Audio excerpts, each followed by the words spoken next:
Bismillahirrahmanirrahim. Niki teng ayat walaqad karramna napa bani Adam. Walaqad karramna bani Adam. Ngendikane pangeran nani rujuke teng pangeran nggih. Niki kaidah punipun nggih. Niki rujuke teng Allah Subhanahu wa taala. Niki penting kula aturaken nggih. Rujuke Allah Subhanahu wa taala. Artinya makna kehormatan adalah makna menurut versinya Allah nggih. Karena istilah aku mulyakno bani napa Adam. Aku Allah mulyakno bani Adam. Sehingga niki sitok-sitok nggih ben sampean ngerti. Rukun isnad teng mriki sing sebagai musnad ilah Allah. Berarti mulyane bani Adam niku mulya sing cara Allah. Terus mulya cara Allah nu sepundi? Nggih mulya cara Allah nu napa? Sepundi? Karena ada kemuliaan menurut manusia, misalnya wong sugih, presiden, menteri, orang kaya. Juga ana mulya cara ukurane sinten Allah Subhanahu wa taala. Lah nani rujuke teng Allah. Ini kula terangaken. Ngendikane Allah taala Bani Adam iku tak mulyakno.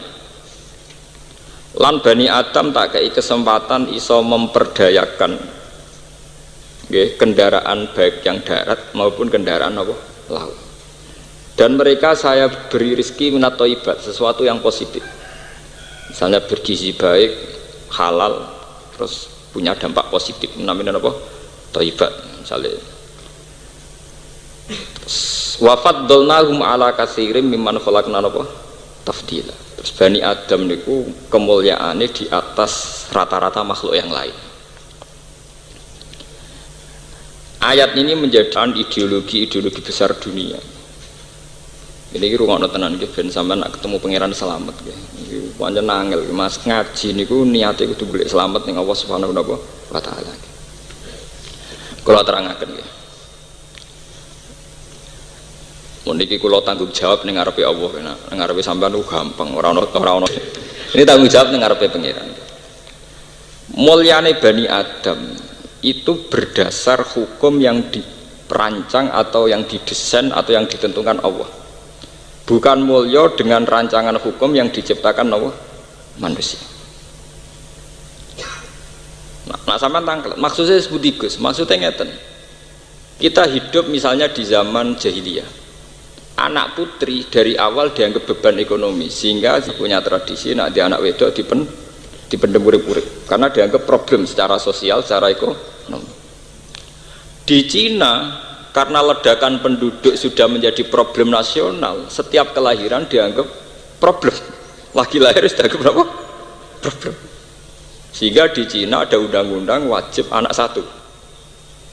Indonesia dulu juga sama, tapi lewat KB. Masih tidak satu tapi pinter dua. Mulane rata-rata kiai ku tentang KB. Niki kula cerita. Artinya anak tiap lahir cara Allah nggawa kehormatan. Kullu mauludin yuladu alal fitrah. Itu dari segi hukum agama.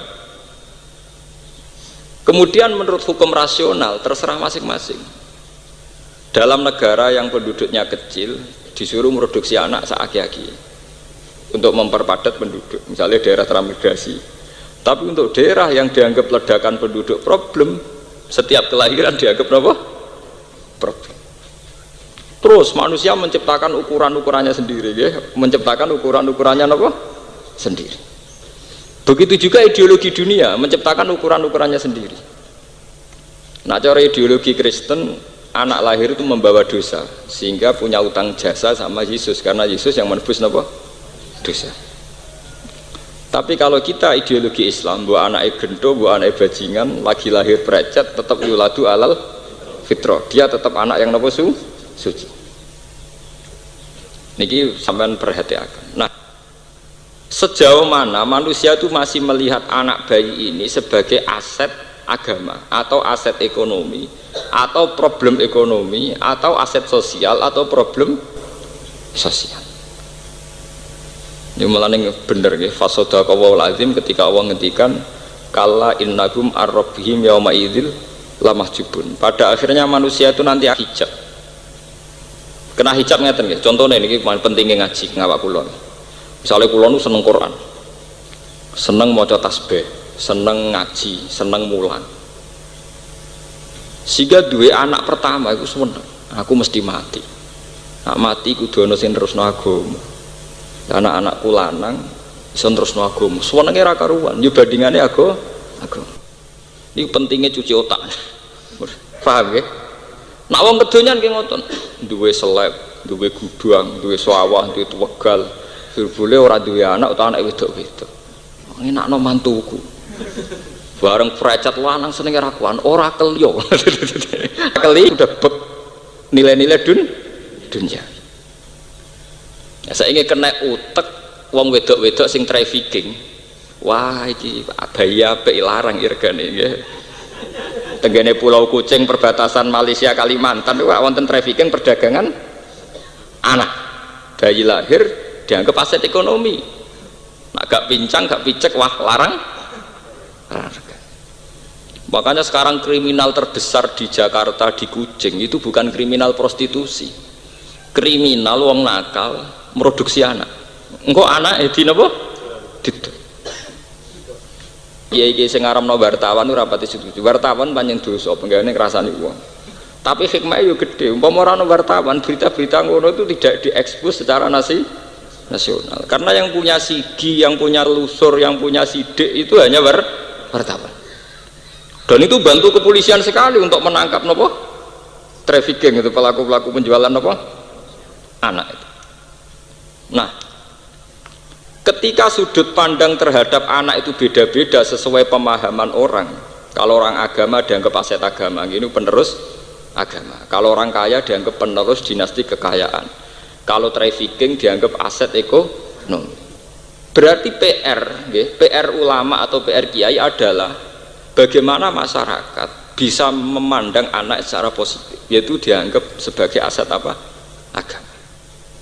Kalau sampai kiai-kiai itu gagal mendesain atau gagal memandu masyarakat supaya berpikir positif terhadap anak, maka nanti kegagalan akan terus jalan. Karena nanti orang melihat anak sesuai desain, sesuai jalan otaknya masing-masing. Yang kalau nanti delok teng TV, kalau kan sering penelitian, ya. Selain delok teng TV sering penelitian. Direktur anak jalanan teng Jogja nu kanca akrab kula. Teng rumah singgah.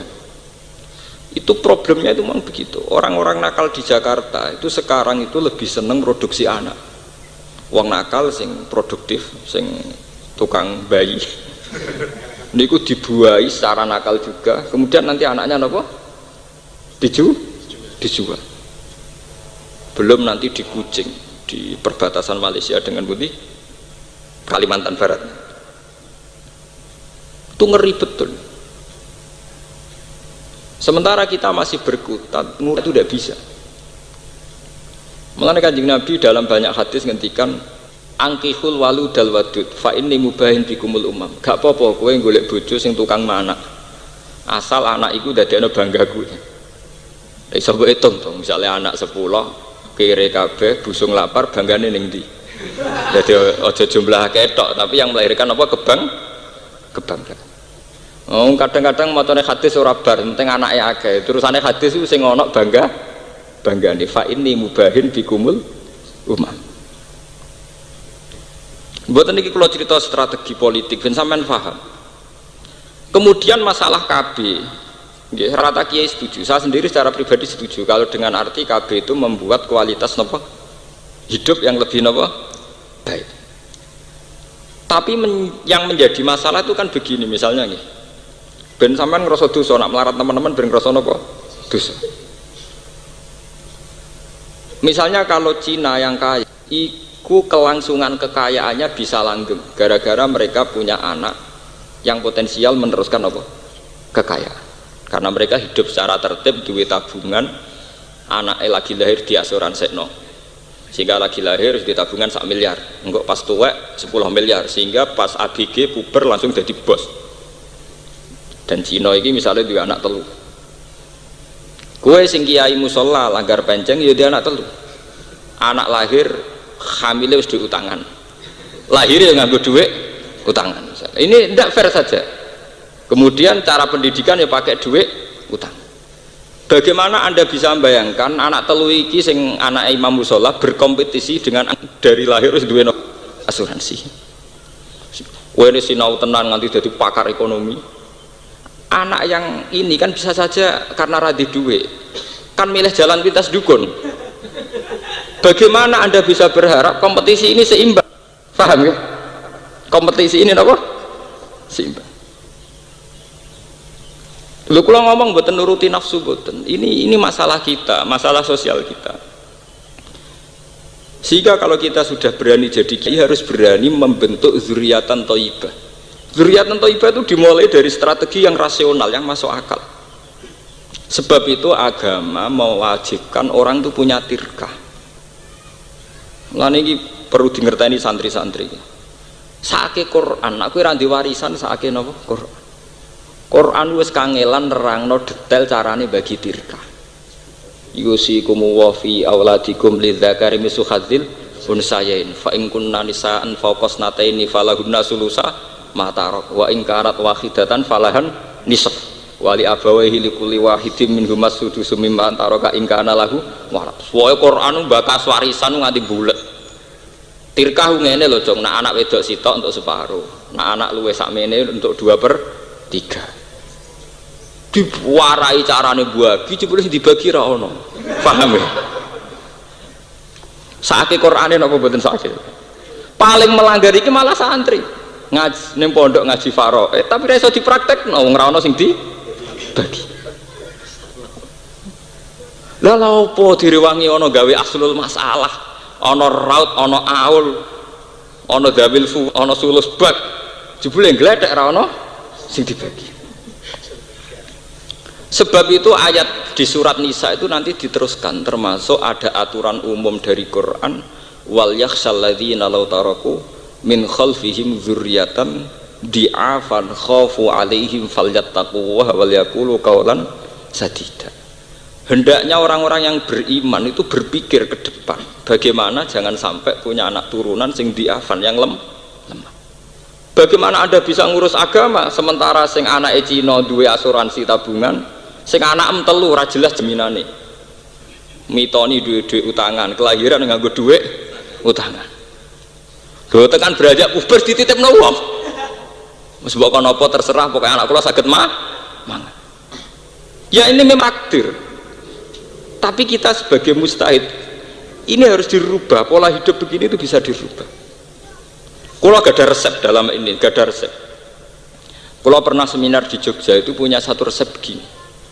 Allah itu punya sunnah, di mana orang yang punya tabungan tentu lebih baik daripada yang tidak punya tabungan. Dan Allah juga punya sunnah bahwa barang halal itu juga berbunga kayak barang haram. Kalau pemikir modern kan janggal, bagaimana mungkin Pak Baha uang halal bisa berkembang biak kayak uang haram? Kalau uang haram kan deposito nanti ada bunganya, sehingga uang mudah tumbuh. Bagaimana Anda meyakini dengan model halal bisa tumbuh? Jawab saya gampang. Allah punya sunnah, barang halal pun bisa tumbuh. Saiki misalnya nggih, niki bedekan nggih. Cina anaknya lahir precet misalnya. Di depositokno 1 miliar. 1 miliar ini akan tumbuh besar. Karena deposito punya Pak Kaji sing sugih didik 1 miliar, ditokno sapi. Kabeh. Nanti tingkat pertumbuhan sapi dengan deposito malah cepat sapi. Podo-podo belanja 1 miliar, 1 miliar untuk sapi kira-kira. Paham ya? Artinya kamu jangan pernah yakin kalau pertumbuhan haram itu lebih hebat timbang pertumbuhan apa? Halal. Selama ini kita akan bodoh. Mosok Gus barang halal iso ngalahno barang haram. Paham ya? Sama kok sing melarat itu ketemu melarat. Misalnya Cina kere di deposito mau 1 juta. Demi anaknya di deposito no. Bungane 1 juta kira-kira sakulane mau 8.000 napa 800 niku. Pinten? 1.000 nggih, 1.000 nggih. Sekira-kira 1.000. Kowe kak kaji utawa ora kaji petani, duwe dhuwit 1 juta anak emprecet mbok tukokno pitik. Kabeh padha kabeh nggih. Kira-kira bungane dhuwit 1 juta ning deposito ambek perkembangan pitik iku kira-kira banter putih. Banter pitik. Lah umat Islam ku bodoh. Artinya sebetulnya kita punya jalan keluar secara halal itu napa? Ya kula nu sering diundang pakar-pakar seminar tapi tidak seminar terbuka, mau khusus pakar.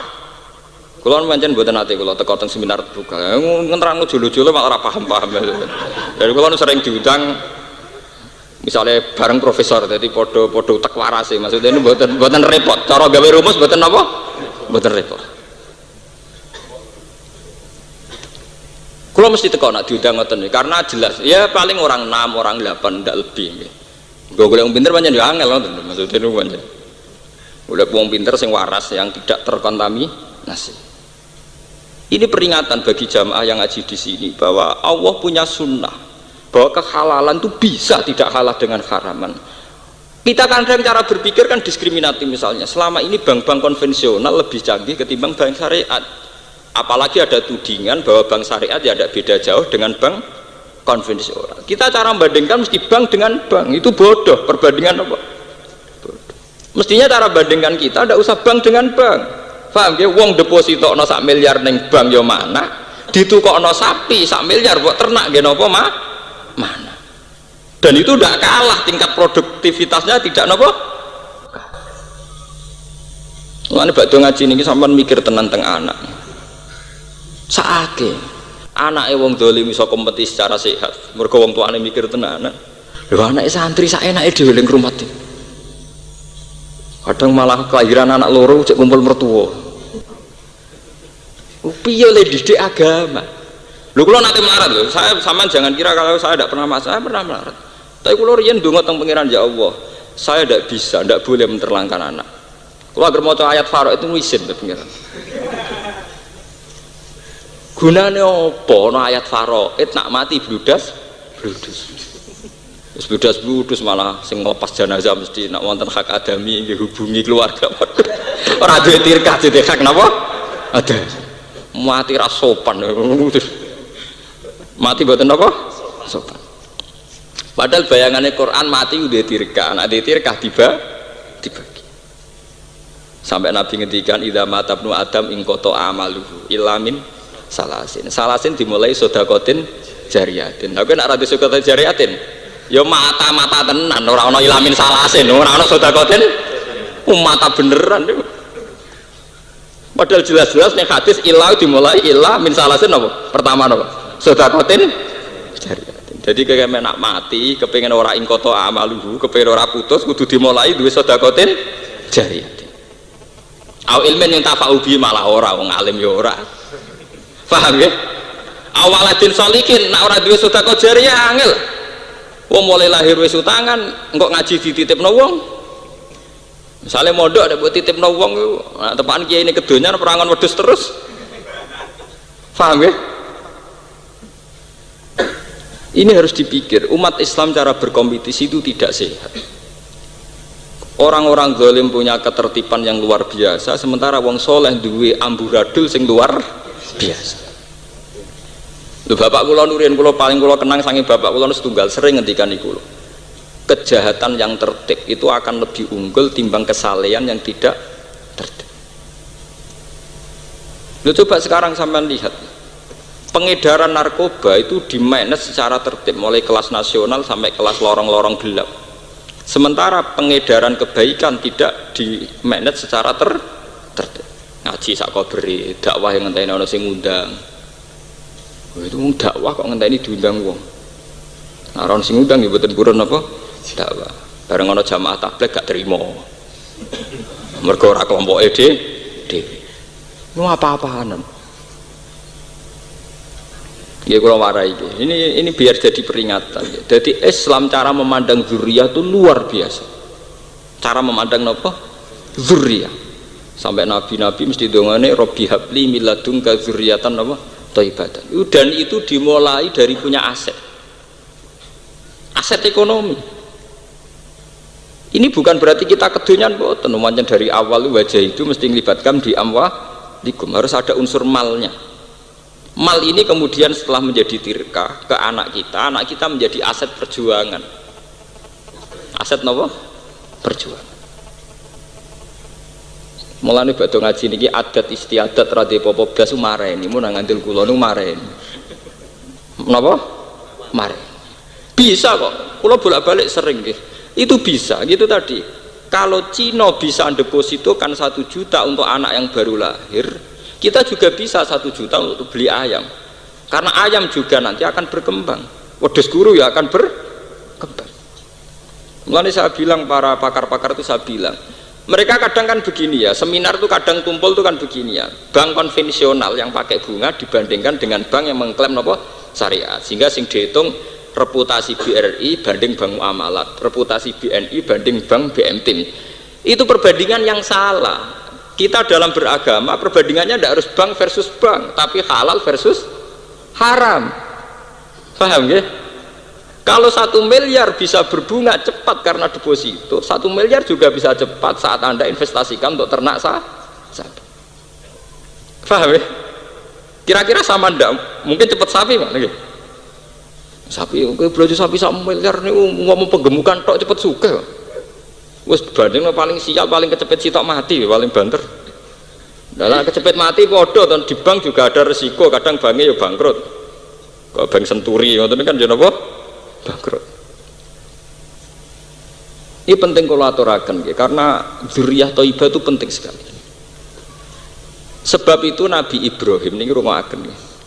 Nabi Ibrahim ketika ndakok Nabi Ismail tenggene Mekah, pertama mohone teng pangeran urusan rezeki, urusan ketahanan hidup.